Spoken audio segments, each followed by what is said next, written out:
महाराष्ट्र आणि हरियाणामध्ये आजचा प्रचाराचा शेवटचा दिवस। पंतप्रधान नरेंद्र मोदी कोकणाच्या दौऱ्यावर तर उद्धव ठाकरे एकनाथ खडसेंच्या बालेकिल्ल्यात। बारामतीमध्ये राष्ट्रवादी काँग्रेसची समारोप रॅली। प्रचाराच्या शेवटच्या टप्प्यामध्ये पैसे आणि दारूचा महापूर। आतापर्यंत 13 कोटींहून जास्त रक्कम जप्त, लाखो रुपयांची दारू ही ताब्यात।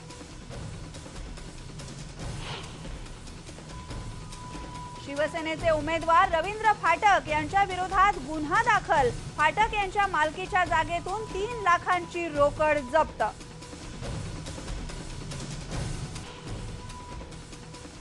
प्रवीण दरेकर यांचा शिवसेनेला पाठिंबा अशा आशयाची पत्रकं वाटल्यामुळे मतदारांमध्ये संभ्रम।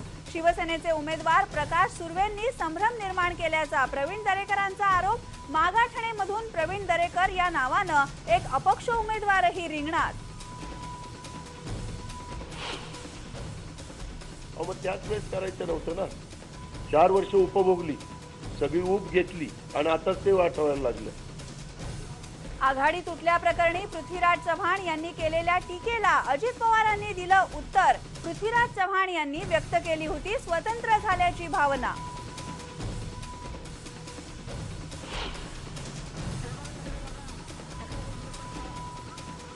चंद्रपूर आणि गडचिरोली जिल्ह्यांमध्ये जोरदार पाऊस सुरू। दुर्गम भागांमध्ये मतदानाचं साहित्य पोहोचवण्यामध्ये अडचणी येण्याची शक्यता।